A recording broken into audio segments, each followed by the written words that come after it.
26-এর নির্বাচন নিয়ে কি ভাবছে গণমানুষ তাই জানতে আমরা স্টার টেলিভিশনের টিম বেরিয়েছি উত্তরবঙ্গে। আর উত্তরবঙ্গের এই মুহূর্তে আমরা সেই ধারাবাহিকতা রয়েছে সব থেকে অন্যতম বড় জেলা কুড়িগ্রামে। স্টার নিউজ এখন অসাধারণ।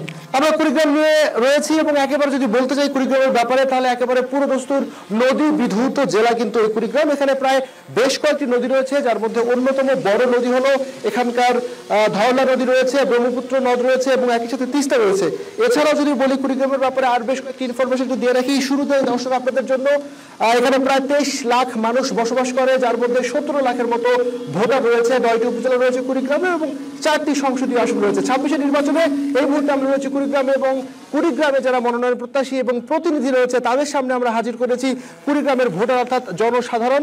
দেখা হচ্ছে সবার সাথে এবং কথা হবে কুড়িগ্রামের যারা ভোটার রয়েছে তারা প্রশ্ন করবেন তাদের প্রার্থীদেরকে এবং একই সাথে প্রার্থীদেরও ভাবনা আমরা জানবো। সবাইকে স্বাগত জানাচ্ছি 26-এর নির্বাচনে। পুরো আয়োজনের সঙ্গে আছি আমি নাইম আবির। শুরুতে আমরা পরিচিত হয়ে নিতে চাই কারা রয়েছেন আমাদের সঙ্গে। পরিচিত হতে চাই প্রথমেই আমার হাতে ডানে রয়েছেন কুড়িগ্রাম জেলা যুগ্ম আহ্বায়ক জেলা বিএনপির হাসিবুর রহমান হাসিব, আপনাকে স্বাগত জানাচ্ছি আমাদের সঙ্গে যুক্ত হওয়ার জন্য। আমার বাইরে রয়েছেন আব্দুল মতিন ফারুকি আমির জেলা জামাত কুড়িগ্রামের। আমার আরো ডানে রয়েছেন ডক্টর আতিক মুজাহিদ জাতীয় কেন্দ্রীয় কমিটির যুগ্ম আহ্বায়ক এবং সবশেষ আমার বাইরে আরেকজন রয়েছেন মৌলানা হাফিজুর রহমান সেক্রেটারি ইসলামী আন্দোলন বাংলাদেশ। আপনাদের চারজনকে আমাদের সঙ্গে যুক্ত হওয়ার জন্য এবং সময়ের জন্য কৃতজ্ঞতা জানাচ্ছি। এটাই নদ নদী ঘেরা কুড়িগ্রামের চিরায়ত রূপ। চ্যালেঞ্জিং জীবন 4 শতাধিক চরাঞ্চলের মানুষের। সামনেই নির্বাচন। এবারের ভোট নিয়ে কি ভাবছেন তারা? ভোট আসলে যে আমাকে ভোট দাও, আমাকে ভোট দাও, আমরা কাজ করব, এটা করব, ওটা করব, একেবারে কত কি দেখায়। নিম্ব চেয়ারম্যানের পাশে মেলা ঘুরছি, কেউ দেয় নাই। এখন যাই দিবে, ভালো ব্যবহার দেখাবে, তাকে ভোট দেব। সরকার আমাদের কিছুই সাহায্য করে না। এবার যদি আমাদের কাছে ভালো লোক আসে, ভালো মানুষ আসে, তাহলে আমরা তাকে ভোটটা দিয়ে দেব। এই জেলার অর্থনীতি কৃষি নির্ভর। গড়ে ওঠেনি কলকারখানা, নেই কর্মসংস্থান। 9 উপজেলার মধ্যে কয়েকটি সীমান্তবর্তী, তাই মাদক চোরাচালান ঘটে অহরহ। দীর্ঘদিনেও স্বাস্থ্য, শিক্ষা, যোগাযোগে লাগেনি উন্নয়নের ছোঁয়া। সামনের নির্বাচনে এসবই বড় ফ্যাক্টর।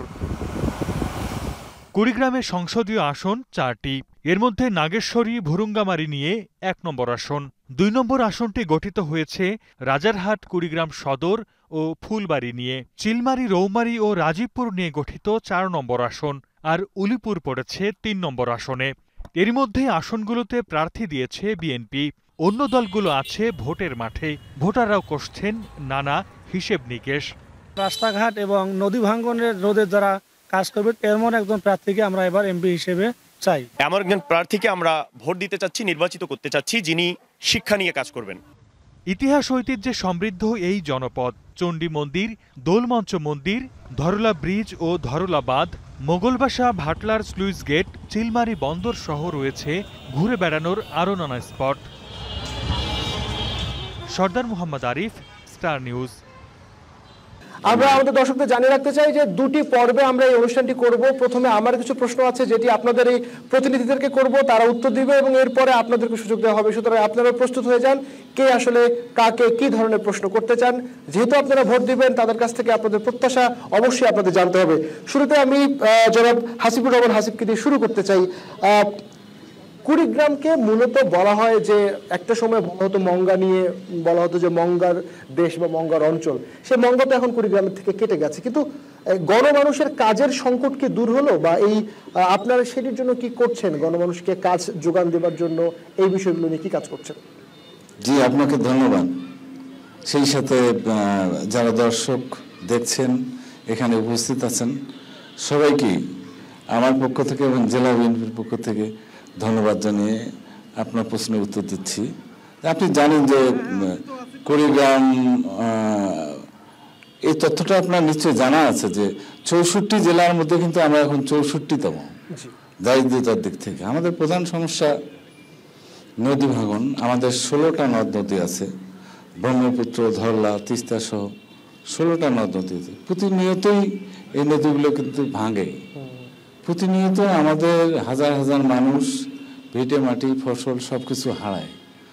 কর্মসংস্থানের কথা যদি বলেন, আমাদের শহীদ রাষ্ট্রপতি জিয়াউর রহমানের সময় এখানে একটা টেক্সটাইল মিল ছিল। হ্যাঁ, সেটি বোধহয় সেই টেক্সটাইল মিল কিন্তু পরবর্তীতে এরশাদ সরকারের সময় এটা বন্ধ হয়ে যায়। এর পরবর্তীতে যখন আমার বেগম জিয়া বা আমার 91 সালে সরকার গঠন করে, তখন কিন্তু এটা চুক্তিভিত্তিক চালু হয়েছিল। সেটি আবার 2008-9 সালের দিকে এসে আবারও বন্ধ হয়ে যায়, যার ফলে আমাদের যে কর্মসংস্থানের বিশাল একটা সম্ভাবনা সৃষ্টি, সেটা কিন্তু মুখ থুবড়ে পড়ে বারবার। আমাদের এই চরাঞ্চলে প্রায় 5 লাখ মানুষ থাকে, তাদের কাজের কিন্তু কোনো সুরাহা হয় না। আপনারা কি কাজ করছেন বিএনপি তরফ থেকে, বিশেষ করে 5 আগস্টের পরে তো দীর্ঘ সময় পেয়েছেন আপনারা, প্রায় 1 বছরের বেশি। এই যে গণমানুষের সমস্যা, কুড়িগ্রামের চরের মানুষ কাজ পায় না, এবং শুধু ধান ছাড়া মানে 3-4 মাস তাদের হাতে কাজ থাকে, একটা বড় সময় কাজ থাকে না, কর্মসংস্থান নেই, এই যে কারখানার কথা বললেন সেটি বন্ধ, আপনারা কি করলেন এই 1 বছরে? আমাদের এই টেক্সটাইল মিলটা চালুর জন্য আমরা আন্দোলন সংগ্রাম করেছি। এখানে আতিক মুজাহিদ আছে, আমরা সম্মিলিতভাবে এটা কিন্তু প্রাইভেট সেক্টরে চুক্তিভিত্তিক চালুর একটা উদ্যোগ নিয়েছিলাম, কিন্তু সেটা আসলে সফল হয়নি। আর যদি বলেন বিএনপি তো এখনো সরকার গঠন করে নাই। এখন আমাদের তারেক রহমান 31 দফা দিয়েছেন, ওই 31 দফার মধ্যে কিন্তু আমাদের এই দরিদ্রপীড়িত কুড়িগ্রামের কথা আছে, চরাঞ্চলের কথা আছে, চরাঞ্চলের কর্মসংস্থানের কথা আছে, যুবকদের কর্মসংস্থানের কথা আছে, শিক্ষার কথা আছে, নারীদের কথা আছে, কৃষকের কথা আছে, সেগুলি নিয়ে আমরা কাজ করছি। আমি একটু উদাহরণ জানতে চাই, মানে কি ধরনের কাজ করেছেন? না, আপনি একটা বিষয়টা আমি পরিষ্কার করতে চাই, উই আর নট ইন পাওয়ার, আমরা কিন্তু ক্ষমতায় নেই। আমরা ক্ষমতায় নেই, আমাদের ক্ষমতা আসার পরে আমরা যে 31 দফা তারেক রহমানের আছে, সেই 31 দফা বাস্তবায়নের জন্য আমরা মাঠে ময়দানে গ্রামে গঞ্জে শহরে বন্দরে আমরা আবার আপনার কাছে ফিরবো। আমি একটু আমিরে জামাত তার কাছে আসতে চাই, আব্দুল মতিন ফারুকি। একই রকম প্রশ্ন যদি করতে চাই, মঙ্গা কেটেছে কিন্তু কর্মসংস্থানের অভাব কি কুড়িগ্রামের মানুষের কাটলো? আপনারা কি করলেন গত 1 বছরে? জি, আপনাকে এবং সব আলোচকবৃন্দ এবং দর্শক শ্রোতা সবাইকে আবারও সালাম, আসসালামু আলাইকুম রহমতুল্লাহ, এবং সবাইকে আন্তরিক শুভেচ্ছা। যে সমস্যাগুলো ইতিমধ্যেই আমরা চিহ্নিত করেছি, টেক্সটাইল মিল সহ আমাদের এখানে আরও অনেক কর্মসংস্থান করার মতো ব্যবস্থা করা দরকার। এটা তো আসলে ক্ষমতায় যাওয়া ছাড়া সম্ভব নয়, একটা পাওয়ার পার্টি ছাড়া। কিন্তু ব্যক্তি উদ্যোগে দলের তরফ থেকে চেষ্টা কি করা হয়েছে? ব্যক্তি উদ্যোগে দলের তরফ থেকে আমরা কিছু লোককে বাইরে পাঠানোর চেষ্টা করতেছি, তারপরে কিছু লোকদেরকে এখানে কর্মসংস্থান দেওয়ার জন্য প্ল্যান নিচ্ছি আমরা, যে এরপরে একটা ইপিজেড করা দরকার এখানে, এরকম কর্মসংস্থানের জন্য টেক্সটাইলটা চালু করা দরকার। টেক্সটাইলটা বন্ধ হয়ে আছে দীর্ঘদিন থেকে, আমরা এটা মাঝখানে একটু বসে এটা চালু করার উদ্যোগ নিয়েছিলাম, কিন্তু এরপরেও মানে নির্বাচিত সরকার না থাকার কারণে কেউ এটা নিয়ে ঝুঁকি নিতে চাচ্ছে না। এটা যদি চালু হয় তাহলে এখানে বেশ কিছু কর্মসংস্থান হবে। এরপরে কৃষি বিশ্ববিদ্যালয় একটা কুড়িগ্রামে হয়েছে, কিন্তু কৃষি বিশ্ববিদ্যালয়টা এখন পর্যন্ত জমি অধিগ্রহণ সহ অন্যান্য কোনো দৃশ্যমান কোনো কাজ নাই। আমরা এটা নিয়ে বারবার কথা বলছি ডিসি মহোদয়ের সাথে, এবং এটা নিয়ে কেন্দ্রে আমরা কথা বলছি, কিন্তু এটার কোনো দৃশ্যমান কোনো উন্নতি অগ্রগতি আমরা দেখছি না। এটা যদি অগ্রগতি হয়, আমরা চেষ্টা করতেছি, এটার যদি অগ্রগতি হতে এখানে বেশ কিছু লোক আমরা কর্মসংস্থানের ব্যবস্থা হবে এবং আমাদের শিক্ষার উন্নতি হবে, এই বিষয়গুলো নিয়ে আমরা ভাবছি এবং কাজ করছি। আমি ডক্টর আতিক মুজাহিদের কাছে আসতে চাই, মানে ক্ষমতায় না গেলে কাজ করার সুযোগ থাকে না, মানে আপনি কি দেখেন কুড়িগ্রামে আপনার দল কি করছে? আমার কাছে মনে হয় না যে কাজ করার জন্য ক্ষমতা থাকতে হয়। পৃথিবীতে 2টা পাওয়ার আছে, একটা পলিটিক্যাল পাওয়ার, মানুষকে নিয়ে মানুষের পাওয়ার, আর একটা হচ্ছে অ্যাডমিনিস্ট্রেটিভ পাওয়ার। তো আমরা যদি উদ্যোগ নেই, আমরা এখন পর্যন্ত, আমি যদি পার্সোনালি বলি, ওনারা যে মিলটার কথা বললো, সেই মিলটার যে চুক্তি হয় সেটা কিন্তু আমি এখানে একাধিক ভালোভাবে জড়িত এটাতে, এবং আপনারা হয়তো জানে না, অনেকে 50 কোটি টাকা অলরেডি তারা করেছে। এটা ফিড মিল বানাবে, তারা বেসিক্যালি ওই মিল বানাবে না, 3টা ফ্যাক্টরি বানাবে। Already they are working on. আমি একাধিকবার বিটিএমসি চেয়ারম্যানের সাথে সাক্ষাৎ করেছি, এটা কাজের ব্যাপারে অগ্রগতি। ডেফিনেটলি তারা ভয় পাচ্ছে নিরাপত্তা নিয়ে, যে রাজনৈতিক সরকার যদি না আসে, বাট দে উইল ওয়ার্ক ইনশাল্লাহ।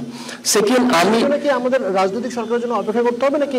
রাজনৈতিক সরকার এটা এই জন্য বলে, বেসিক্যালি হলো বাংলাদেশের রাজনীতি শেল্টারিং এর রাজনীতি, পলিটিক্স অফ শেল্টারিং। আমরা সিকিউরিটি খুঁজি। তো এখন আমরা কি করেছি, আমরা খুবই সংকীর্ণ, আমরা বলি যে আমরা 8 মাসের একটা দল। কুড়িগ্রামে আমরা যেটা করেছি, আমরা অলরেডি একাধিক কাঠের ব্রিজ বানিয়ে দিয়েছি 2 লাখ টাকা। আজকেও আমরা গিয়েছি চর ভগবতীপুরে, এখানে দেখেছি যে আমরা এখান থেকে যারা অসুস্থ রোগী তারা যাওয়ার মতো আমি খোঁজ নিয়ে দেখলাম মাত্র 1 থেকে 1.5 লক্ষ টাকা লাগবে। আমি কথা দিয়ে আসছি যদি আমরা সরকারিভাবে এখানে ফান্ড রেজ করতে না পারে, পার্সোনালি আমার ফান্ড রেজ করে আমরা এটা বানাই দিয়ে আসবো। তো এটা 1 উইক লাগবে, এটা বিগ ডিল না। এরকম অনেক সমস্যা আছে যেগুলো আমরা নিজেরাই সলভ করতে পারি। So we have done it before এবং উই কন্টিনিউয়াসলি ওয়ার্কিং। এবং দেখেন নারীদের উদ্যোক্তা নিয়ে গত আমি 2 মাস ধরে কমপক্ষে 10টা নারী টিমের সাথে বসেছি বিভিন্ন ইউনিয়নে, ওদেরকে মাশরুম চাষ করার প্রশিক্ষণ দিচ্ছি। আমার কথা হচ্ছে যুবকদের জন্য আমরা মাল্টি স্কিল ডেভেলপমেন্ট করে টিটিসির মাধ্যমে কাজ করে বাইরে পাঠানো, নারীদের জন্য আলাদা কর্মসংস্থান, সিনিয়রদের জন্য যেখানে যেখানে কাজ করা যায়। সো এটা কোলাবোরেটিভলি কাজ করলে অনেক বেশি কাজ করা যায়, সব কাজে সহযোগিতা হয়। কাজ করবার সুযোগ আছে সেগুলো উই স্টার্টেড অলরেডি। আমরা বিশ্বাস করি না যে ক্ষমতায় গিয়ে কাজ করবো, আমরা বিশ্বাস করি হ্যাভ টু ওয়ার্ক নাও। আমরা একটু ইসলামী আন্দোলন বাংলাদেশের মাওলানা হাফিজুর রহমানের কাছে আসতে চাই যে যেমন এনসিপির উদাহরণ আমরা দেখলাম, আপনাদের এরকম কিছু আছে উদাহরণ দেবার মতো যে গত 1 বছরে আপনারা কি কি করেছেন? জি শুকরিয়া। আমাদের মোটামুটি সাধ্য অনুযায়ী আমাদের বেশ কিছু আমরা উদ্যোগ নিয়েছি।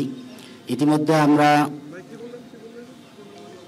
নারীদের নিয়ে বিভিন্ন পর্যায়ে আমরা তাদের নিয়ে বৈঠক করেছি শালীনতার পদ্মার সাথে। আমরা তাদেরকে যেমনি ইসলামের বিষয় বুঝেছি, জনকল্যাণের কথা বলেছি, কল্যাণকর রাষ্ট্রের কথা বুঝিয়েছি, তেমনিভাবে ইসলাম যে তাদের কর্মসংস্থানের কথা বলেছে এবং তাদের পরিবারকে সুরক্ষা দেওয়ার যে তাদেরও দায়িত্ব কর্তব্য আছে এ কথা আমরা বুঝেছি। সেলাই মেশিন কাজ তারা উদ্বুদ্ধ হতে পারে এবং বিভিন্ন তাঁত শিল্প, বিভিন্ন শিল্পের বিষয়ে তারা এরকম উদ্যোগী হতে পারে, আমরা সে বিষয়ে বলেছি। তাছাড়া আমাদের একজন চেয়ারম্যান আছেন পাঁচগুছি ইউনিয়নের, ওনাকে আমরা সহযোগিতা করেছি এবং বিভিন্ন সময় বলে থাকি উনি তার এলাকায় যথেষ্ট পরিমাণ অনেক ভাঙ্গাচোরা রাস্তা তিনি পিচ করেছেন, ভালো করার চেষ্টা করেছেন, যেটা ইতিপূর্বে যতজন চেয়ারম্যান ছিল কেউ এরকম সম্ভব করেনি। তো রাষ্ট্রীয় ক্ষমতা আমরা কখনো যাই নাই, আমাদের রাষ্ট্রীয় কোনো সুযোগ সুবিধাও আমরা পাই নাই, আমাদের দলীয়ভাবে আমাদের ব্যক্তিগত উদ্যোগে যতটুকু সম্ভব আমরা চেষ্টা করেছি। ধন্যবাদ। আমরা আবার আসবো। আমি একটু জেলা বিএনপির যুগ্ম আহ্বায়কের কাছে আসতে চাই। জনাব হাসিব, আপনি বলছিলেন যে নদী ভাঙন এই কুড়িগ্রাম জেলার সব থেকে প্রধান সমস্যা এবং 16টির মতো নদী আছে, এর মধ্যে আন্তঃসীমান্ত নদীও প্রায় 12টির মতো আছে, বড় বড় নদী আছে তিস্তা, বা যদিও এখন নাব্যতা সংকট বিভিন্ন রকমের জটিলতা তৈরি হয়েছে। মানে নদী ভাঙনের মোকাবিলা কি আমরা পারছি না করতে? মানে গত 15 বছর তো এক ধরনের বিষয়ে আমরা বলি যে এটি একটা বড় অন্ধকার সময় গেছে। আপনারা সরকারে নাই বা হয়তো আসবেন সামনে, বা না আসবেন কিনা সেটা হয়তো জনগণ ঠিক করবে, কিন্তু মানে দায়বদ্ধতার জায়গা থেকে নদী ভাঙন নিয়ে কি ধরনের কাজ করা উচিত বা করছেন যদি একটু বলেন। জি, আপনাকে ধন্যবাদ। যে আমি একটু ডক্টর আতিফ মুজাহিদের একটু ওনার প্রসঙ্গ টানতেই হয়, ওনার তো সরকারে আছেন। আমরা বিশ্বাস করি আমরা জনগণের ভোটে নির্বাচিত জনগণ যদি আমাদের ভোট দেয় তারপরে আমরা সংসদে যেতে চাই। আমরা কিন্তু বিনা ভোটে সরকারের কাছে খবরদারি করতে চাই না। হ্যাঁ, বিনা ভোটে আমরা সরকারের, সেটা তো অবশ্যই, কিন্তু আপনাদের কাজ দেখে তো জনগণ আপনাকে ভোট, জনগণ আমাদের কাজ তো আমরা তিনবার তো আমাদের প্রধানমন্ত্রী ছিল বেগম জিয়া, 3 বার আমাদের প্রধানমন্ত্রী বেগম জিয়া তো ছিল বাংলাদেশের মানুষের স্বপ্ন বাস্তবায়ন। মনে হয় না যে 5 আগস্টের পর একটা বড় রাজনৈতিক পট পরিবর্তন? আমি আপনার প্রশ্নটার উত্তর দেই। আমরা তিস্তা মহাপরিকল্পনা বাস্তবায়নের জন্য আপনি দেখে থাকবেন এটা সারা দেশের একটা আন্দোলন। এখন যে রাষ্ট্রের সাথেই হোক না কেন তিস্তা মহাপরিকল্পনা যদি বাস্তবায়ন করতে চাই, বাস্তবায়ন হয়, তাহলে এই অঞ্চলের হাজার হাজার মানুষের কর্মসংস্থান হবে, তাদের চোখের পানিগুলো কিন্তু আমাদের দেখতে হবে না। আর অন্যান্য নদীর ক্ষেত্রে আমরা বিশ্বাস করি, যেমন এখানে শহীদ রাষ্ট্রপতি জিয়াউর রহমান ধরলা ব্যারেজের ভিত্তিপ্রস্তর স্থাপন করেছিল। সেই ব্যারেজের লক্ষ্য ছিল এই কুড়িগ্রাম জেলা সহ উত্তরের আরো গাইবান্ধা জেলা পর্যন্ত সেচ সম্প্রসারণ করা, খাল খনন করা। এগুলি কিন্তু আমাদের পূর্বে আমরা করেছি। আমাদের কিন্তু জনগণের সামনে আমরা বারবার গিয়েছি, জনগণের সামনে আমরা বারবার তাদের সমস্যাগুলো নিয়ে আমরা কিন্তু কাজ করেছি এবং বারবার আমরা জনগণের সমর্থন নিয়ে এই কাজগুলো করেছি এবং তিস্তা মহাপরিকল্পনা নিয়ে কাজ করছেন। ডক্টর মুজাহিদ, আপনি যদি একটু বলেন যে আপনারা কি সরকারে তাহলে আছেন, মানে আপনাদের সরকারি দল তো বিএনপি, এটা ডিবেট তো না, ডিবেট করলে ওনাকে বুঝিয়ে দিতে পারতাম তালিকা করে করে যে বিএনপি ক্ষমতায় রয়েছে, ঠিক আছে। এখন আমি আসি, আমরা ডিবেট করতে চাই না। আমি বলছিলাম যে উনি বলছিলেন যে আপনারা সরকারি দলে আছেন, আমরা নিজেরাও বিভিন্ন জায়গায় কাজ করতে গিয়ে দেখলাম যে প্রশাসনের সাথে আপনাদের ভালো সম্পর্ক, ডিসিএসপিরা আপনাকে ফোন করে আপনাদের কথা অনুমোদন নিয়ে কাজ টাজ করে দেখলাম। এটা তো যদি আপনি বলেন, এখানে যদি কুড়িগ্রামে বলেন, কুড়িগ্রামে ডিসি এসপি সবাই জানে যে কোন অফিসে কার অফিস হিসেবে ব্যবহৃত হয়, এবং ডানে বামে ডিসি সবসময় কে বসে থাকে সবাই জানে, এখানে কেউ আসলে জানে না, আপনারা জানেন না। তো এটা যদি বলি এরকম তো জানাশোনা না বিষয়টা ডিসিএসপি। আমরা চাই যে এরূপ একে অপরের ব্রেন গেম নিয়ে কুড়িগ্রাম চেঞ্জ হবে না। কুড়িগ্রাম পরিবর্তন করতে গেলে সুনির্দিষ্ট পরিকল্পনা লাগবে, দায়িত্ববোধ, দায় দরদ, আমানত, খেদমতের রাজনীতি করতে হবে। আমরা আসলে কুড়িগ্রামের জন্য কি করতে চাই আর কি করেছি কি করব, এইটা দরকার, ক্লিয়ার আউটলাইন থাকা দরকার যে আমরা কি কুড়িগ্রাম কেমন দেখতে চাই। দেন ওইটা নিয়ে স্টার্টিং কাজ করতেছি কিনা, কোন দল আসলো মার্কা দিয়ে কুড়িগ্রাম চেঞ্জ করতে পারবে না, কেউ করতে পারে নাই, এটা আমরা দেখেছি। কুড়িগ্রাম পরিবর্তন করলে ডিটারমিনেশন লাগবে, এগুলো করতে হবে। আমরা মনে করি, আমি মনে করি পার্সোনালি যে আমরা স্লোগান নিয়েছি যে হিন্দু মুসলিম ডান বাম সবার আগে, আমরা সবার আগে কুড়িগ্রাম বিনির্মাণ করতে চাই। আমরা বিশ্বাস করি যদি আমরা প্রপারলি কাজের এক্সিকিউশনের প্ল্যান করতে পারি। আপনি নদী নিয়ে কথা বলতেছেন, নদী শাসন করার সিস্টেম তো আমরা জানি।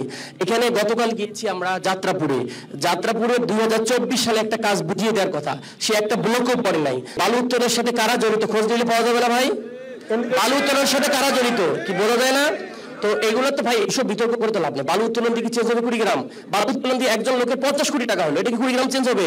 কুড়িগ্রামের দরকার হলো যে শাসন করা প্রপারলি, এখানে কর্মসংস্থানের জন্য স্পেসিফিক কাজ তৈরি করা। ভুটানের ইকোনমিক জোন যেটা রয়েছে সব দল মিলে দাবি করা উচিত যে আমাদের এটা দরকার। কারাও জড়িত, বালু উত্তোলন কারা করছে? এটা তো রাজনৈতিক ব্যক্তিত্বের সাথে জড়িত, যাদের পাওয়ার আছে, মাসুল পাওয়ার আছে, যারা নিজেকে ক্ষমতাবান মনে করে আগামীতে ক্ষমতা আসবে এরকম ভাব আছে, তারা ছাড়া কেউ কি করতে পারে? এটা ভেরি ক্লিন। তো এইরকম রাষ্ট্র তো মানুষ চায় না। তাহলে আপনি যদি ক্ষমতা আসার আগে এরকম করেন, আমি বললাম রাজনীতি করতে, আমি আবার বলতেছি I want to talk for productive talk. আপনি আমাকে দিয়ে বলেন যে কুড়িগ্রামে কি করতে চান আর কি করেছেন, আই ওয়ান্ট টু টক। আমি এইসব কাউন্টারিং টক করে রাজনীতিক ভাবে আমি নোংরা রাজনীতি করতে চাই না। সো এই দিক থেকে আবার আসবে। আমি থাকতে চাই, এটা আরো আলোচনা করতে চাই।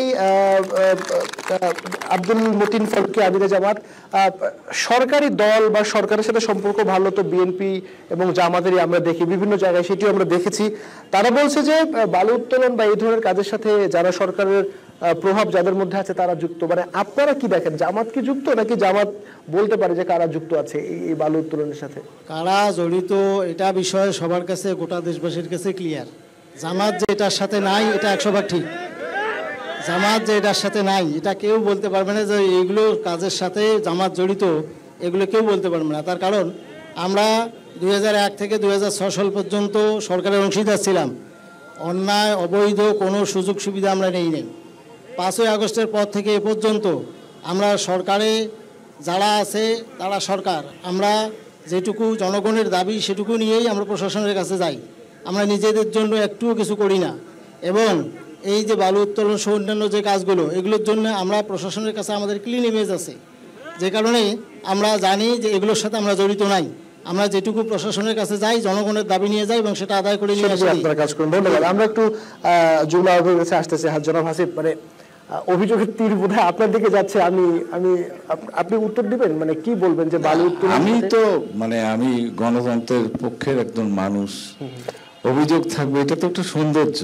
আচ্ছা, গণতন্ত্রের পরিভাষা হলো আমার সমালোচনা হবে, আমার কথা কথন হবে, আর এটা সৌন্দর্য আমি মনে করি। তারা অভিযোগ করতেই পারে, কিন্তু আসলে বিএনপির ইতিহাস সেটা বলে না।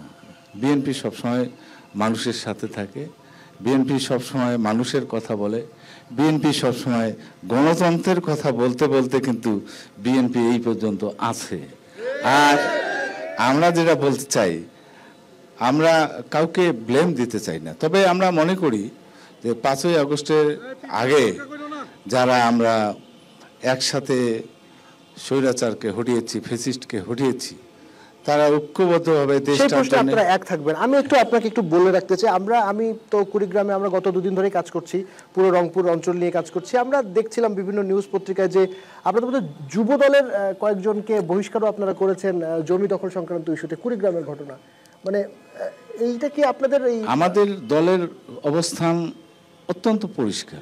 মানে উত্তোলন করলে তাদেরকে বহিষ্কার করে আমাদের দিবেন? দলের অবস্থান অত্যন্ত পরিষ্কার। তারেক রহমান এক্ষেত্রে যে কোনো অন্যায় জনগণের মনে যেটা কষ্ট দেবে, জনগণ যাতে কষ্ট পাবে, মনে দুঃখ পাবে, এই ধরনের আচরণ যদি দলের কোনো পর্যায়ের নেতা কর্মী সমর্থক করে, তার বিরুদ্ধে আমাদের দলীয়ভাবে অবশ্যই শৃঙ্খলা ভঙ্গের অভিযোগে করব। এবং আইনের যে বিষয়টা, আমরা তো আর সরকারে নেই, আইনের বিষয়টা পুলিশিং এর বিষয়টা তো পুলিশ করবে, কিন্তু এই পুলিশ তো সেটা আমার মনে হয় অনেকখানি ব্যর্থ হয়েছে, এখনো অ্যাক্টিভ হতে পারেনি। আমরা একটু আলোচনা করব আরো বিস্তারিত, বিভিন্ন বিষয় এখানে এসছে, নদী ভাঙ্গন, বালু উত্তোলন, তারপরে বিভিন্ন রকম ব্লেম গেমও চলছে, মানে কথাবার্তা, অভিযোগ দেয়া পাল্টা দেওয়া চলছে। আমরা দর্শকদের কাছে যেতে চাই, একটু রিলিফ নিতে চাই, দর্শকরা কি ধরনের প্রশ্ন করতে চান। আমাদের সহকর্মী জুবাইর রয়েছেন, যিনি প্রশ্ন করতে চান একটু হাত তুলবেন। জুবাইর, আপনি যাবেন একজনের কাছে, প্রশ্ন নেবেন, তিনি নাম বলবেন এবং কাকে প্রশ্নটি করতে চান সেটি অবশ্যই বলবেন। জি ভাইয়া বলেন, আপনার নাম বলবেন এবং কাকে প্রশ্নটি করতে চান। আসসালামু আলাইকুম, আমি আব্দুল্লাহ আল মামুন, জুলাই আহত একজন যোদ্ধা। আমার প্রশ্ন হচ্ছে, এত ছাত্র রক্তের উপর গড়া দেশ, এই ছাত্রদের এবং দেশের এবং আহত যোদ্ধাদের নিয়ে যাতে আইনি ভিত্তি, এটাতে নার পক্ষে কেন বিএনপি, এই প্রশ্নটা। আর একটা প্রশ্ন হচ্ছে, বাংলাদেশ জাতীয়তাবাদী দল বিএনপির প্রতিনিধির কাছে, বিগত সময় আপনারা ক্ষমতায় থেকে বাংলাদেশকে 5 বারে বিশ্ব চ্যাম্পিয়ন করেছেন দুর্নীতিতে, এবারে যদি ক্ষমতায় যান, দুর্নীতি নিয়ে আপনাদের ভাবনা কি? ধন্যবাদ, ধন্যবাদ। আমরা আরেকটি প্রশ্ন আমরা একসাথে নেই, তারপরে আমরা একেবারে আবারও ফিরবো। তিনি প্রশ্ন করেছেন যে 5 বার বিএনপি সময়ে, মানে বিএনপি বলতে জোট সরকারের সময় 5 বার বাংলাদেশ দুর্নীতিতে চ্যাম্পিয়ন হয়েছে, পরবর্তীতে বিএনপি বা জোট সরকার কি ভাববে। আমরা যদি আরেকজনের কাছে আসতে চাই, ওকে, আপনার নামটা বলবেন এবং কাকে প্রশ্নটি করতে চান একটু বলবেন। আসসালামু আলাইকুম, আমার নাম মোহাম্মদ একটু আব্দুর জোরে রশিদ। বলবেন, মাইক্রোফোনটা সামনে রাখেন। আসসালামু আলাইকুম, আমার নাম মোহাম্মদ আব্দুর রশিদ। আমার প্রশ্ন হলো যে, একটু আগে বালু নিয়ে কথা বলা হলো, সেটা হলো বালু নিয়ে যদি সিন্ডিকেট বলেন, তাহলে আমরা কি 2 নাম্বারই করলে পুলিশ আমাদের ধরবে, এটাই তো স্বাভাবিক। কিন্তু আমরা বালু যখন তুলতে যাই, অবশ্যই ডিসি অফিসে আমাদের ট্যাক্স দেওয়া হয়, সরকারি অনুমোদন ভাবেই আমরা বালু তুলছি। এখানে কোনো বালু আমরা সিন্ডিকেটের মাধ্যমে নেই নাই, এটা সর্বপ্রথম কথা। আর আরেকটা কথা হলো, এই বালু তুলতে গেছি, কিন্তু বালুর কাজ বাধা দেওয়ার জন্য আমাদের এই যে আতিক মুজাহিদ ভাই আছে, আপনাদের এই দলের লোক, সেখানে চাঁদা তুলতে যায় ধরা গেছে, সে ভিডিও আমাদের কাছে আছে। ঠিক আছে, প্রশ্ন করছেন প্রশ্ন আমার কাছে তো অনেক প্রশ্ন, তো অভাব নাই। আপনি যদি বলেন যে তারা বলছে যে সিন্ডিকেট তো তারা অনুমোদন নিয়ে করছে, সেক্ষেত্রে সিন্ডিকেট অনুমোদন নিয়ে হয়, সিন্ডিকেট শব্দটাই হলো নেগেটিভ অর্থ, জানি কিনা জানি না আমি। এখানে বালু তোলে, আমি বলি ভাই স্টপ, আমি বলি শোনো, আমার দল কেন, আমি কেন, আমার বাপও যদি অন্যায় করে সেটার ক্ষেত্রে কোনো ছাড় নাই। এটা আমার বাপও যদি অন্যায় করে, নাম্বার 1 কথা, আতিক মুজাহিদের যারা চেনে না তারা ভালো করে চিনে নেওয়া দরকার। নাম্বার 1 কথা, যার নাম বলছো তুমি এভিডেন্স দিবা, সে যদি আমার দলে থাকে কালকে কিক মেরে আউট করে দিব, একদম স্ট্রেট আউট হয়ে যাবে। 2 নাম্বার কথা না, 2 নাম্বার হচ্ছে, এটা করলে অনেকের সাথে রাজনৈতিক সমস্যা হবে আমাদের, আমরা জানি কারা কারা কি করে। এখানে আমি আইন শৃঙ্খলা মিটিংয়ে, আমাদের আমির সাহেব আছেন এখানে, আমরা বলেছি যে এখান থেকে বালু আসে, বালু স্টপ করতে হবে, রাস্তাগুলো ভেঙে যাচ্ছে, স্টপ করে গেছে, এটা কোনো অনুমোদন নাই। আমি নাম ধরে বলতে পারবো, হলো কেন অনুমোদন নাই, নাম বলবো, এগুলো কোথায় কোথায় অনুমোদন নাই, এগুলো বলে হবে না ভাই। আমি ব্লেমিং করতেছি না, yes there is some problem over there, কিন্তু এটা হচ্ছে আমি তোমার কি হিট করি নাই, তুমি যেই লোকটা করছো তুমি তার পক্ষে দাঁড়াবা কেন, অন্যায়ের পক্ষে দাঁড়াবা কেন, মানে বিএনপি গায়ে লাগবে কেন? তোমার যদি অন্যায়টা হয় করে, সেটা বিএনপির একটা ব্যক্তি করেছে, অন্যায় কাজ করেছে, কিন্তু তুমি গায়ে মেখে নিচ্ছ কেন ভাই? এই যে মানসিকতা, যে গায়ে লাগায় আমার দল করছে, তার মানে কি? আমি তো বললাম আমার ওই ছেলে যদি অন্যায় করে কেউ থাকে, তাহলে আমি তো তার দায়ভার নিব না, আমি তো অবশ্যই ডেফিনেটলি তার সামনে উন্মোচন করে দিব। তো সে জায়গা থেকে সিন্ডিকেট কখনো ভালো জিনিস না। আমরা গতানুগতিক রাজনীতি করার জন্য আসি নাই। কেউ যদি এখানে ঢুকে অন্যায় কাজ করতে চায়, সে আসলে ভুল জায়গায় আসছে, ঠিক আছে? এবং আমি বলতেছি না যে বিএনপি সব লোক চাঁদাবাজি করে, যারা করে আপনি তার পক্ষে দাঁড়ানো মানে আপনি সেরকম হয়ে গেলেন, এই জিনিসটা বোঝার চেষ্টা করেন। আপনাকে ধন্যবাদ। দর্শক, আমরা যেটি অভিযোগের বিষয় এসছে সেটি বলা হয়েছে তার তরফ থেকে, যে যদি কোনো প্রমাণ থাকে, এবং আমাদের যিনি প্রশ্নকারী রয়েছেন তিনি বলেছেন যে পরবর্তীতে এটি ফুটেজ তিনি সংগ্রহ করবেন, এরপরে ডক্টর আতিক মুজাহিদ নিশ্চয়ই এটি নিয়ে ব্যবস্থা নেবেন, যেহেতু সামনে তিনি বলেছেন। এবার আমি একটু জনাব হাসিব সাহেবের কাছে আসতে চাই, যেটি বলা হলো যে 5 বারের চ্যাম্পিয়নের কথা বলা হলো আপনাদের জোট সময়ে, পরবর্তীতে এটি হবে কিনা সেই বিষয়ে আমাদের দর্শক জানতে চেয়েছেন। আমি যেহেতু একটু ছন্দপতন হয়েছিল, প্রশ্নটা কিন্তু শেখ হাসিনার মতোই। শেখ হাসিনা কিন্তু 5 বছর, তার তো আর কোনো রাজনীতি ছিল না, সকাল থেকে রাত পর্যন্ত রাষ্ট্রীয় বিভিন্ন গণমাধ্যম এবং বেসরকারি টেলিভিশনে বিএনপির রাজনীতির বিরুদ্ধে তো কিছু বলতে পারেনি, শুধু বলছে দুর্নীতিতে আমি 5 বার চ্যাম্পিয়ন ছিল। প্রশ্নটা এরকমই হয়েছে, কিন্তু এটি কি অস্বীকার তবুও আমি তাকে ধন্যবাদ জানাই যে এটাই তো গণতন্ত্রের সৌন্দর্য। একটু বোঝাপড়া থাকতে হবে, জবাবদিহিতা থাকতে হবে। আমি একটু ওই ভাইয়ের জ্ঞাতার্থে বলতে চাই যে বিএনপি এবং 4 দলীয় জোট 2001 সালে সরকার গঠন করে। 2001 সালে সরকার টিআইবি রিপোর্টটা কিন্তু তার আগের বছর থেকে শুরু হয়, প্রকাশটা হয়েছে 2001 সালে। আমরা 2001 সালে সরকারে এসেছি বেগম জিয়ার নেতৃত্বে, তখন এইটা প্রকাশ হয়েছে। তখন বলা হয়েছে এই দুর্নীতিতে বিএনপি চ্যাম্পিয়ন হয়েছে, কিন্তু এটা দুর্নীতি কিন্তু শেখ হাসিনার দুর্নীতি। সেই দুর্নীতি কিন্তু বিএনপির উপর চাপাই দেওয়া হয়েছে। আর উনি যে বললো পরপর 5 বারের বিএনপি দুর্নীতি করছে, এটা কিন্তু সত্য না, এটা কিন্তু সত্য না। আর বিএনপি আগামী দিনের যে রাজনীতি নিয়ে আসতেছে সেটা 31 দফার মধ্যে পরিষ্কার বলা আছে। আমরা জবাবদিহিমূলক স্বচ্ছ একটি গণতান্ত্রিক ব্যবস্থা এখানে প্রতিষ্ঠিত করতে চাই, আমাদের নেতা প্রতিষ্ঠিত করতে চাই, যেখানে জনগণের যে মৌলিক চাহিদাগুলো আছে সেগুলি থাকবে, পাশাপাশি স্বচ্ছ একটি রাষ্ট্র ব্যবস্থা থাকবে যেখানে জবাবদিহিতা থাকবে। দুর্নীতির কোনো আপনারা এখানে আর কোনো জিরো টলারেন্স। ওকে, অসংখ্য ধন্যবাদ। আমরা একটু জেলা জামাতে মানে জামাত যে প্রশ্নটি সেটি আপনাদের কাঁধেও বর্তায় কিনা, যেহেতু আপনারা একসাথে জোট করেছিলেন সেই জায়গা থেকে। জি, আমি বলতে চাই যে সরকারে আমরা ছিলাম, কিন্তু আমাদের পার্সেন্টেজটা কত? আমরা 60 জন মন্ত্রীর মধ্যে 2 জন মন্ত্রী, 300 জনের মধ্যে 17 জন এমপি। এখানে আমাদের 2 জন মন্ত্রীর ব্যাপারে সারা বিশ্ব থেকে সমস্ত সার্চ দিয়ে খুঁজে 1 টাকা দুর্নীতির নমুনা পাওয়া যায় নাই। এটা আমরা চ্যালেঞ্জ দিয়ে বলতে পারি যে যেহেতু আমাদের মন্ত্রীরা ছিলেন দুর্নীতিমুক্ত এবং সেখানে তারা ব্যক্তিগতভাবে এই মানে অপবাদ থেকে আপনারা সেই দায় নিতে চাচ্ছেন। আবারও দর্শকদের কাছে আসতে চাই, কাদের প্রশ্ন আমরা আরো নিতে চাই, আরো কয়েকটি প্রশ্ন। একেবারে ভূমিকাও করা যাবে না, শুধুমাত্র প্রশ্নটি করবেন। হ্যাঁ, আপনার নাম বলবেন শুধু। আসসালামু আলাইকুম, আমি মোহাম্মদ আবুল কাশেম আজাদ, ইসলামী আন্দোলন বাংলাদেশ সহ সাংগঠনিক সম্পাদক কুড়িগ্রাম জেলা শাখা। আমার প্রশ্ন হচ্ছে, এখানে এই বালু উত্তোলন এবং বিভিন্ন যে বাজেটগুলি এসে টেন্ডার হয়, এখানে চাঁদাবাজির ব্যাপারে কেউ দায় নিতে চাচ্ছেন না। আমাদের ভোগডাঙ্গা ইউনিয়নে এ ব্যাপারে এই গত 3 দিন হইল ভাগাভাগি হয়েছে, 6%, 9%, 22% এরকমভাবে ভাগাভাগি হয়েছে। কারা এই ভাগাভাগি করেছেন? যারা ইসলামী আন্দোলন বাদ দিয়ে যারা অন্যান্য দল আছেন, এই দল থেকে এরকম ভাগাভাগি হয়েছে। তো এই জন্যে আমার প্রশ্ন থাকবে যে আপনারা এই কথাটা কতটুকু সত্য বলতেছেন যে সমাজে কোনো প্রকার চাঁদাবাজি হচ্ছে না, কোনো ভাগাভাগি হচ্ছে না, এটা আমরা জানতে চাই। ধন্যবাদ। আমার মনে হয় বিএনপি থেকে বলা হয়েছে যে চাঁদাবাজি হচ্ছে না, এটি কেউ বলেনি। বলা হচ্ছে যে চাঁদাবাজি যদি হয় সেক্ষেত্রে প্রমাণ থাকলে এটি ব্যবস্থা নেওয়া হচ্ছে। যদিও আমি আপনার প্রশ্নে আসবো। জি, এই ভাইয়ের কাছে একজন একটু মাইক্রোফোনটা দেন না। জি জি, খুব সংক্ষেপে শুধু প্রশ্নটা করবেন আপনার নাম বলে। আসসালামু আলাইকুম, আমি সোহেল রানা, জেলা ছাত্র দলের যুগ্ম সাধারণ সম্পাদক। আসলে আমি জামাতের আমিরের দৃষ্টি আকর্ষণ করছি। জামাতের আমির বলল যে আমাদের পার্সেন্টেজ ছিল, মানে যেখানে 60 জন ছিল আমাদের 2 জন ছিল। তাহলে পরীক্ষার পাস এবং ফেলের ক্ষেত্রে যদি 90% পাশের হাত থাকে, 10% যদি ফেলের হাত থাকে, সেই ফেলের আর কি ধরা হয় না? এখানে 60 জন যদি এটা থাকে, এটা দায়ভার থাকে, তাহলে অন্যান্য দল যে জামাত ইসলাম যে একটা সংগঠন, তার কি দায়ভার নাই? দুর্নীতি রোধ করার জন্যই আমাদের রাজনীতি। সেই কারণে আমাদের 2 জন এবং 17 জন তারা দুর্নীতি রোধ করার জন্য চেষ্টা করেও পারেন নাই।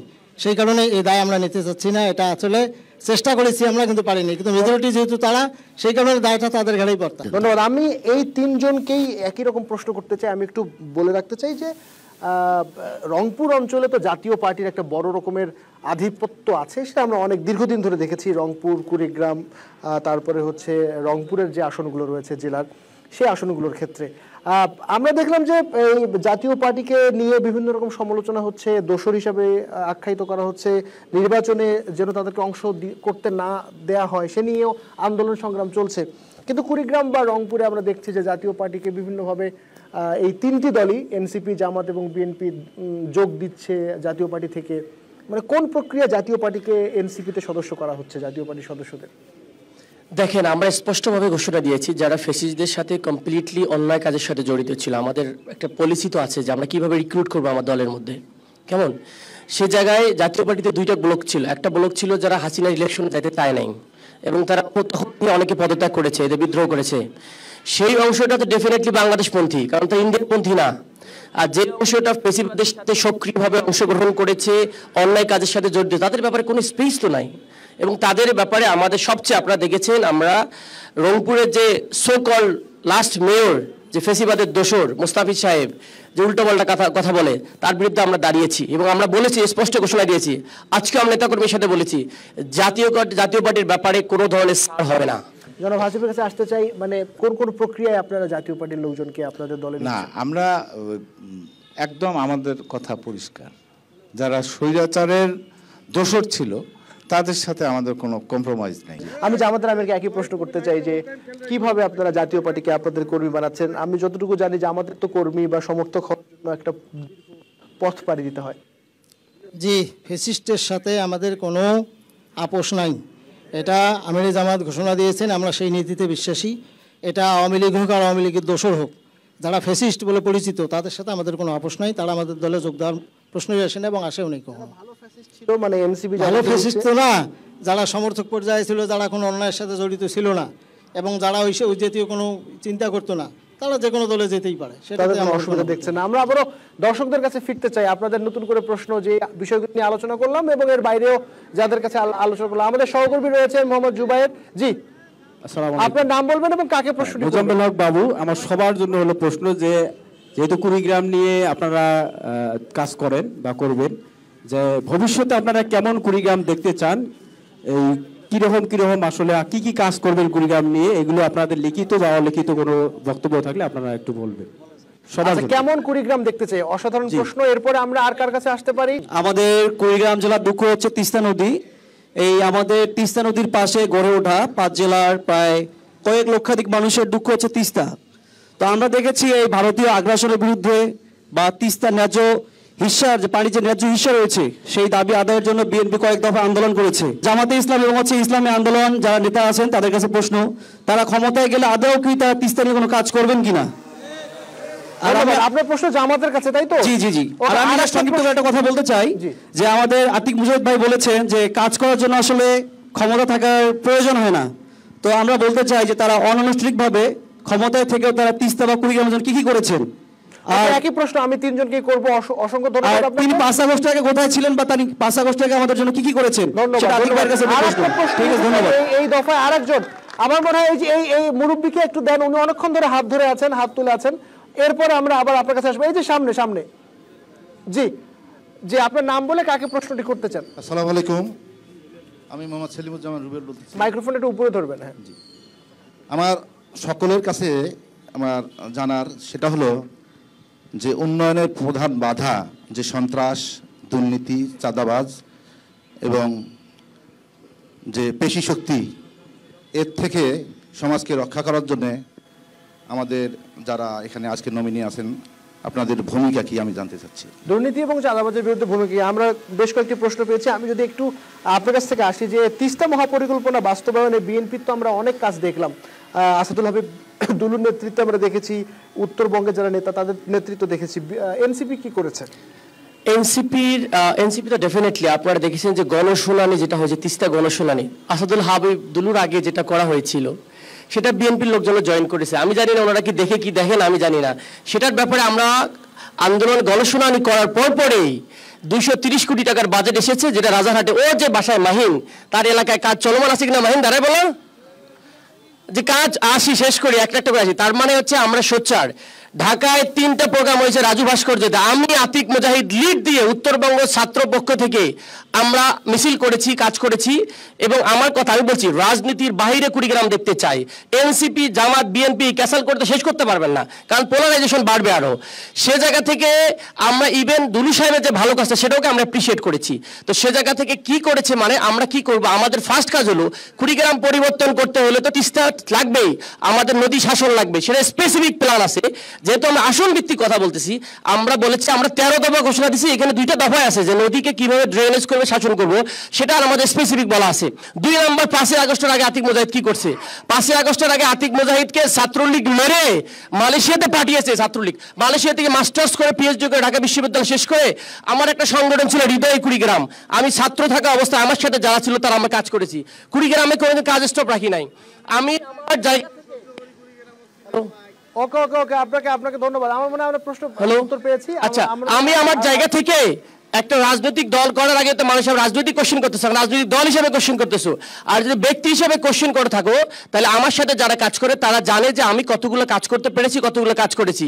ইন্টেলেকচুয়াল কুড়িগ্রামের মানুষের জন্য যত চিন্তা ভাবনা যত কিছু আছে সেটা আমরা কাজ শুরু করেছি। আমি বলতেছি না, কাজ অনেক আগে থেকে শুরু করেছি।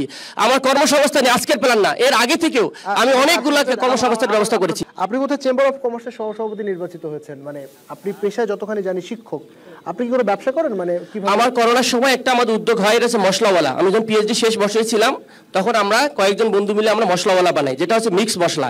সেটা থেকে চেম্বার অফ কমার্সের আমার যাওয়া, এবং চেম্বার অফ কমার্স যাওয়ার একটা কারণ আমি বলি, এখানে চেম্বার অফ কমার্সে কি কাজ করতে হয় এখানে যারা ব্যবসায়ী তারা আলটিমেটলি জানে না।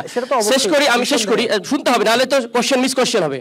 আমি অলরেডি থাইল্যান্ডের 2টা বাংলাদেশি ব্যবসায়ী 26 বছর থাকে, তাকে কনভিন্স করেছি যে কুড়িগ্রামে আপনারা আসেন, আমরা চেম্বার অফ কমার্সের পক্ষ থেকে ফ্যাসিলিটেট করবো যেন আপনি 2টা ইন্ডাস্ট্রি করতে পারেন, এবং তারা আসতে চেয়েছে। এবং আপনি বিএনপি করেন তো, বিএনপির কাইকোবাদ সাহেবের ভাই নাম শুনে রাখেন, সিআইপি আমাদের সিআইপি যে মুজিব ভাইকে আমি রিকোয়েস্ট করেছি, উনি হচ্ছেন Bangladesh one of the top CIP. ওনাকে বলেছি কুড়িগ্রাম আসেন, আপনার চেম্বার অফ কমার্স থেকে ফ্যাসিলিটেট করব, একটা ইনভেস্টমেন্ট সামিট করব যেখানে কুড়িগ্রামের মানুষের জন্য কিছু না কিছু ইন্ডাস্ট্রি হবে। This is what I do. আমার এখানে আসা কষ্টকর, আমার চেম্বারে যাওয়া আমার জন্য প্রতিটা সময় দেওয়া কষ্টকর, কারণটা হচ্ছে আমি অনেকগুলো কাজ করি। আমার রিসার্চ সেন্টার আছে, আমি লেখালেখি করি, কুড়িগ্রামের পক্ষে লেখি, বলি, উৎপাদন করি। সুতরাং কাউন্টার ন্যারেটিভ না, how can we work together in the meantime political পার্টির ব্যানারে থেকে সেটা হতে পারে। কাউন্টার আপনার আমার সম্পর্কে জানতে চাইলে আপনি আমার সাথে বসেন, আপনার যে মিসকনসেপশন আছে সেগুলো দূর হবে। বাট আমার একদম আমি আরেকটু যুক্ত করতে চাই, আপনি কি সহসভাপতি নির্বাচন করে নির্বাচিত হয়েছেন, নাকি কমিটিটা কিভাবে হয়েছে? আপনি, আমি জানি তো সদস্য হতে হয়, তারপরে তো হ্যাঁ আমরা সদস্য হয়েছি আগে, সেই বিষয়টা ক্লিয়ার, ভেরি ক্লিয়ার থাকা উচিত। একটু জামাতের আমিরের কাছে আসতে চাই, যে যেটি বলা হলো যে বিএনপি তাদের কাজ করেছে, তিস্তা মহাপরিকল্পনা, এনসিপির যিনি নেতা তিনিও বললেন জামাত ইসলাম এই তিস্তা মহাপরিকল্পনা, জি, তিস্তা মহাপরিকল্পনা নিয়ে বিএনপি যেগুলো প্রোগ্রাম করেছে এর মধ্যে আমাদের পার্টিসিপেশন ছিল, আর আমরা নিজেরাও 2টা প্রোগ্রাম ইতিমধ্যে করেছি। আর এরপরে দৃশ্যমান, আসলে ওনারা যেভাবে প্রোগ্রামটা দৃশ্যমান করেছে আমাদের এখন পর্যন্ত দৃশ্যমান হয়নি। আমরা অচিরেই, আমাদের প্ল্যান হয়ে গেছে, গতকাল আমি বৈঠকে ছিলাম, প্ল্যান হয়ে গেছে, মানে তিস্তা সংক্রান্ত যতগুলো পয়েন্ট আছে প্রত্যেকটা পয়েন্টে আমরা মানববন্ধন করব, এবং আমিরি জামাতের প্রোগ্রাম হবে অল্প দিনের মধ্যে। এই প্ল্যান আমাদের হয়ে গেছে, তিস্তা পরিকল্পনা আপনারা কাজ করবেন। এবং জামাত যদি ক্ষমতায় আসে বা কখনো ক্ষমতার জোটবদ্ধভাবে বা ব্যক্তিগতভাবে বা এককভাবে তিস্তা মহাপরিকল্পনা বাস্তবায়নের জন্য আমাদের প্ল্যান আছে। ওকে, ধন্যবাদ আপনাকে। আমরা এবার এই কুড়িগ্রামের সব থেকে বড় যে ফসল সেটা হচ্ছে ধান, এবং এই ধান নিয়ে আমরা একটু আলাপ করতে চাই। আমরা 3 দিন ধরে যেটি বলছিলাম আমরা কাজ করছি, অভিযোগ অসংখ্য যে কৃষকরা ধানের দাম পায় না। এটি যদিও কুড়িগ্রামের সমস্যা না, আমরা নওগাঁ, জয়পুরহাট একই রকম সমস্যা দেখলাম। এবং সব থেকে বড় বিষয় হচ্ছে ধানের বাজার নিয়ন্ত্রণ করা, সিন্ডিকেট করা। সবাই বলছে অসাধু ব্যবসায়ী, কিন্তু এটি সত্য যে অসাধু ব্যবসায়ীদেরও রাজনৈতিক পরিচয় থাকে, রাজনৈতিক ছত্রছায়ায় তারা আসলে এই ধরনের কাজগুলো করে। এই ধানের ক্ষেত্রে কৃষকরা পরবর্তীতে কি পেতে পারে আপনাদের কাছ থেকে? এই ধানের দাম পাওয়া নিয়ে কৃষকরা লস করছে, সেটি নিয়ে আপনাদের চিন্তা ভাবনা কি? মানে কিভাবে ধানের এই কৃষকদের কাছে যে সঠিক মূল্য সেটি তারা যেন পায়, সেটি নিয়ে আপনাদের পরিকল্পনা কি? কৃষকদের জন্য কিন্তু ফার্মার কার্ডের কথা বলা আছে। এই ফার্মার কার্ডের মাধ্যমে আমাদের কৃষি জরিপ হবে, সেই জরিপের মাধ্যমে প্রকৃত যারা কৃষক তাদের কতটুক জমি, তারা কতটুক ফসল ফলায়, তারা কতটুক সারের চাহিদা আছে, এবং তাদের কতটুক উৎপাদিত ধান, পাট, অন্যান্য পণ্য আছে, সেই ধান, পাট সহ অন্যান্য কৃষি পণ্য যেটুক তারা উৎপাদন করে, খাওয়ার পরে কতটুকু উদ্বৃত্ত থাকে, এবং সেই উদ্বৃত্তটা কীভাবে বিভিন্ন বিপণন ব্যবস্থার মধ্যে দিয়ে রাষ্ট্র তাকে অ্যাবজর্ব করতে পারে, সেই ব্যবস্থা কিন্তু বলা আছে। মানে 31 দফার আলোকে আপনারা ধানের বিষয় নিয়ে কাজ করবেন। আমরা পরিষ্কার। আমরা আবার একটু দর্শকদের কাছে আসতে চাই। জি, আসসালামু আলাইকুম।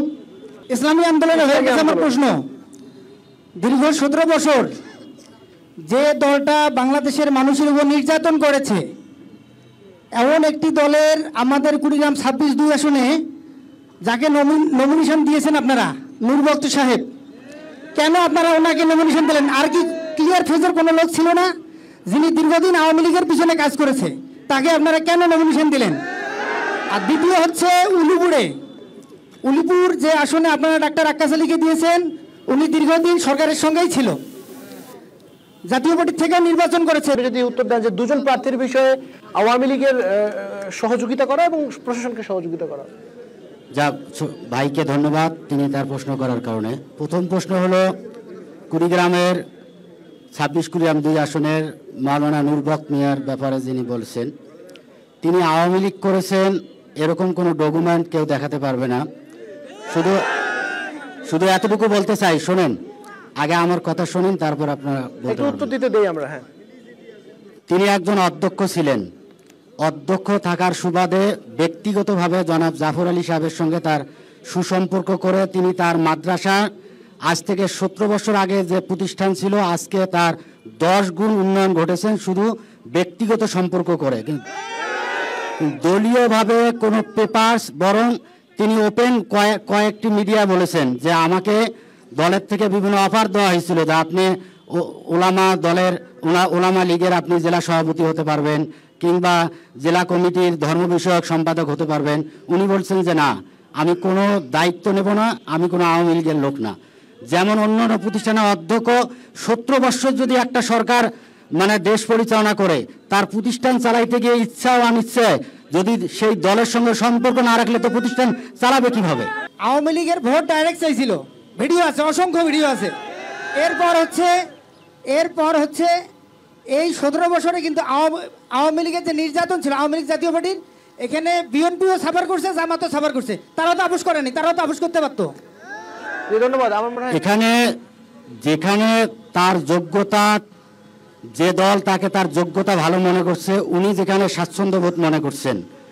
আজকে আমরা কিন্তু কেউ জন্মগতভাবে বিএনপি, আওয়ামী লীগ কিংবা জামাত হয়ে আমরা জন্ম নেই। আমরা কিছু সময়, অনেক সময় আমরা ভুল করেছি, অনেক সময় আমরা বিভিন্ন দল করেছি।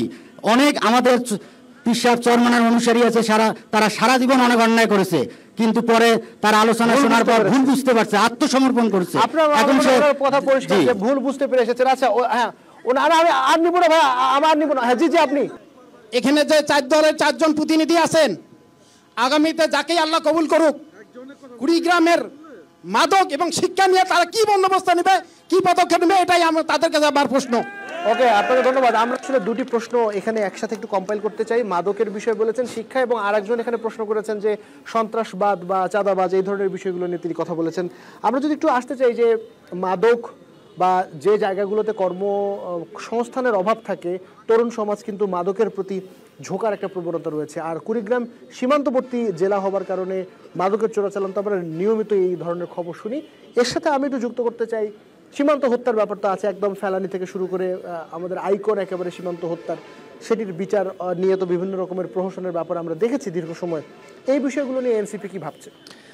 এনসিপির কুড়িগ্রামের প্রথম যেটা আলোচিত প্রোগ্রাম ছিল সেটা হচ্ছে মার্চ ফর ফেলানি। আমরা ভ্যানে করে কুড়িগ্রাম শহর থেকে ফেলানির বাসাতে গিয়ে আমরা এটাতে আন্দোলন করে গিয়েছি এবং এটা দাবি করেছি এটার বিচার হওয়ার জন্য। ভেরি ইন্টারেস্টিংলি আওয়ামী লীগ সরকার ডাবল গেম খেলেছে, ইন্ডিয়ার বিপক্ষে বলেছে আর ইন্ডিয়ান দালালকে সেই মামলার তার আইনজীবী বানিয়ে রেখেছিল। আমরা বলেছি এই আইনজীবী চেঞ্জ করতে হবে এবং ইন্টারন্যাশনালি প্রয়োজনে লড়ে এদের ব্যাপারে শাস্তি দিতে হবে আর কি। 2 নম্বর যেটা মাদকের বিষয়, ফুলবাড়িতে এটা ইন্ডিয়ান, আমাদের রাষ্ট্রকে ধ্বংস করার, আমাদের যতটা না পোলারাইজেশন, এটা ম্যাক্সিমামে ইন্ডিয়ান আধিপত্যর কারণে হয়েছে আমাদের ভিতরে। আমাদের বাংলাদেশপন্থী রাজনীতিটাকে নষ্ট করে দিছে। এখানে যারা আছেন সবাই বাংলাদেশপন্থী রাজনীতি করে। এখানে ইন্ডিয়ানপন্থী 2টা গ্রুপ ছিল, জাতীয় পার্টি আর আওয়ামী লীগ, সেটা এখানে নাই। তো আমাদের নিজেদের ভিতরে ডিবেট থাকবে, যেটা বলার চেষ্টা করতেছি। এই মাদক আমরা ফুলবাড়িতে যখন যাই, আমরা এখানে বসেছিলাম আমাদের আইন শৃঙ্খলা মিটিংয়ে, সর্বদলীয় একটা কমিটি হয়েছিল। আমরা বলেছি জামাত ইসলাম, এনসিপি, বিএনপি সবাই মিলে এবং ইসলামী আন্দোলন সবার একটা কমিটি থাকবে, যেন পুলিশ কখনো কাউকে ধরে আনলে দলের পরিচয় না দিতে পারে। এবং আমরা সবাই কমিটমেন্ট করেছি যে কুড়িগ্রামে মাদকাসক্তের ব্যাপারে সব আমরা অ্যাকশন ওরিয়েন্টেড কাজ করব।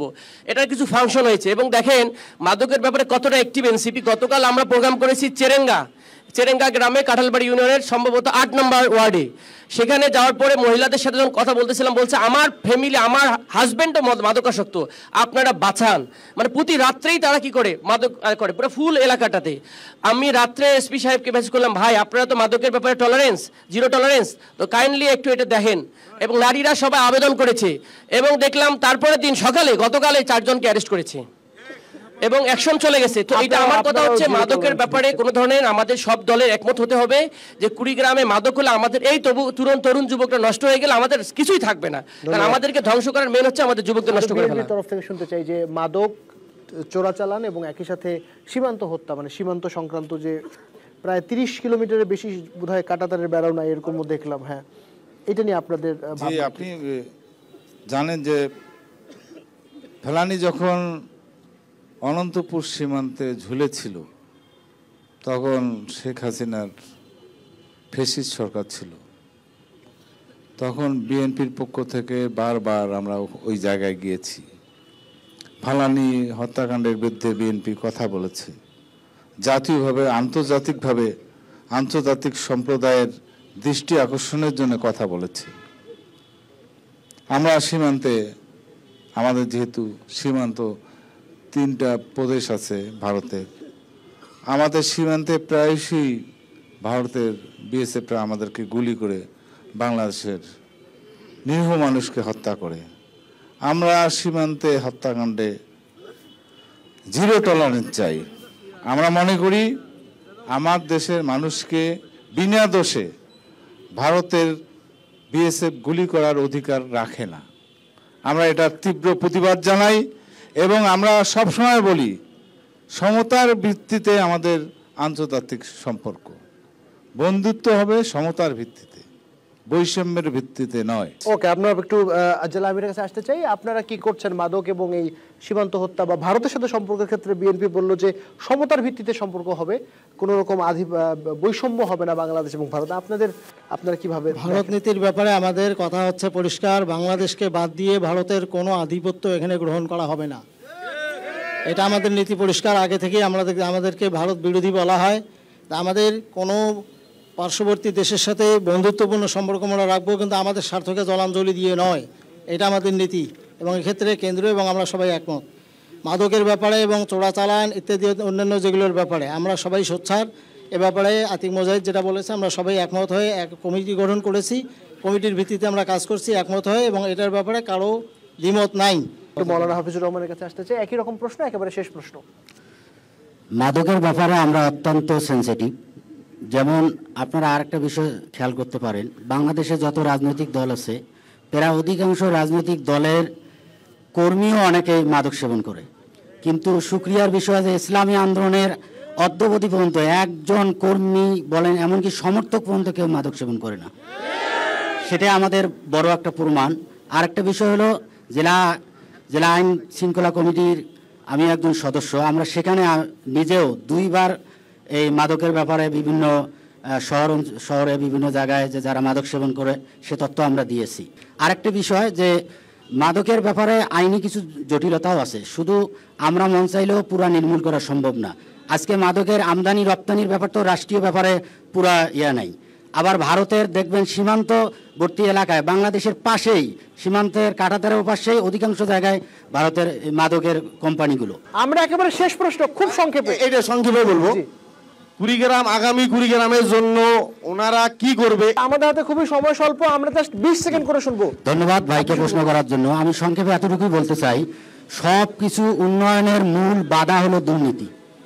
দুর্নীতি যদি বন্ধ হয় সব উন্নয়ন করা সম্ভব। তো ইনশাআল্লাহ আমাদের প্রার্থীরও অঙ্গীকারনামায় আপনারা হয়তো অনেকেই জানেন, দেখেছেন, যদি ইসলামী আন্দোলন কিংবা ইসলামী আন্দোলনের সঙ্গে সমঝোতা ভিত্তিক যারা যদি ক্ষমতায় আসে, শুধু দুর্নীতি দুঃশাসন মানে বন্ধ নয়, আমরা মূলোৎপাটন করে ছাড়বো ইনশাআল্লাহ। ধন্যবাদ। আমরা একদম জামাতের কাছে আসতে চাই সংক্ষেপে, ওনার প্রশ্নের উত্তর 20 সেকেন্ডে যদি বলেন যে আপনারা কি করবেন। জি, বিষয়টা হলো যে আমাদের অনেকগুলো পরিকল্পনা আছে। এখানে 250 শয্যা বিশিষ্ট হাসপাতাল আছে, কিন্তু ডাক্তার নাই। ডাক্তার অনেক অপ্রতুল, ডাক্তার নাই। আমরা ডিসি মহোদয়ের কাছে অনেকবার বলেছি এটা, ওনারা বলেছেন যে ডাক্তার এখানে আসতে চায় না, আসলেও থাকতে চায় না। এই জন্য আমাদের পরিকল্পনা হলো এখানে একটা মেডিকেল কলেজ দরকার। এই মেডিকেল কলেজের জন্য আমরা চেষ্টা করছি এবং আগামীতে এটা আমরা সরকার থাকি আর না থাকি, সরকার হই আর না হই, আমাদের এটা অব্যাহত থাকবে এই চেষ্টা। আমরা মেডিকেল কলেজ এখানে করার জন্য আমরা বলবো। দ্বিতীয় হলো আরেকটু দ্বিতীয় হলো যে এই ব্রহ্মপুত্র নদে একটা ব্রিজ দরকার। রৌমারী রাজীবপুর বিচ্ছিন্ন হয়ে আছে আমাদের সাথে, এটার জন্য ব্রিজ করার জন্য আমাদের আন্দোলন আছে এবং আমরা এটা পরিকল্পনা করছি। আপনাকে অসংখ্য ধন্যবাদ। এনসিপি নেতা আপনি যদি একটু বলেন যে পরিকল্পনার কথা শুনতে চাচ্ছে, 20 সেকেন্ডে বলবেন, একেবারে সময় ভেরি ক্লিন। আমি এক শব্দে যদি বলি, যদি ঢাকা জেলার জন্য 10টা ডাক্তার থাকে, কুড়িগ্রাম জেলার জন্য 10টা ডাক্তার থাকতে হবে, আর কোনো কথা নাই। ওই জেলার যে সম্মান পায় আমার জেলা যেন সেম সম্মান পায়। অফিস বলবে করবে, এইরকম জেলা আমরা চাই না। এটার জন্য যা যা প্ল্যান সেটা বিস্তারিত তো বলার সুযোগ না, 10 সেকেন্ডে বলে দিলাম। সুতরাং এবং এটার জন্য অলরেডি কাজ করেছি, কাজ করবো ইনশাল্লাহ। ধন্যবাদ। জনাব হাসিব, আপনিও একেবারে সংক্ষেপে, আমাদের স্বল্পতা চলে এসেছে। কুড়িগ্রামের জন্য কুড়িগ্রাম থেকে মহাসড়ক তৈরি করবার জন্য 4 লেনের রাস্তা চাই, হাসপাতালকে মেডিকেল কলেজ চাই, পর্যাপ্ত ডাক্তার চাই, কৃষি বিশ্ববিদ্যালয়ের স্থায়ী ক্যাম্পাস চাই, কর্মসংস্থানের জন্য নতুন নতুন ইন্ডাস্ট্রি চাই, এখানে নদী ভাঙনের জন্য স্থায়ী সমাধান চাই। আপনাকে অসংখ্য ধন্যবাদ এবং একই সাথে আপনাদের 4 জনকে অসংখ্য ধন্যবাদ আমাদেরকে সময় দেওয়ার জন্য। দর্শক, আমরা আসলে কথা বলছিলাম কুড়িগ্রাম জেলার যারা প্রার্থী রয়েছেন তাদের সঙ্গে, তারা আসলে তাদের কথা বলছেন এবং একই সাথে যারা নাগরিক সমাজ, বিশেষ করে ভোটার রয়েছে, সচেতন নাগরিক যারা রয়েছে, তারা প্রশ্ন করেছেন এবং তারা কিন্তু একেবারে 4 জনই সেই প্রশ্নের উত্তর দিয়েছে। সুতরাং এটি প্রমাণ করে বাংলাদেশ আসলে এখন কি পরিমাণ ঐক্যবদ্ধ এবং এই ঐক্য নিয়ে আমাদের এগিয়ে যেতে হবে। আমরা কথা বলছি 26-এর নির্বাচনে বিভিন্ন জেলায় যাচ্ছি, বিশেষ করে উত্তরের জেলায় আমরা যাচ্ছি। নিশ্চয়ই নতুন কোনো জেলা নিয়ে আবারও দেখা হবে 26-এর নির্বাচন। সেই পর্যন্ত ভালো, শুভ সন্ধ্যা।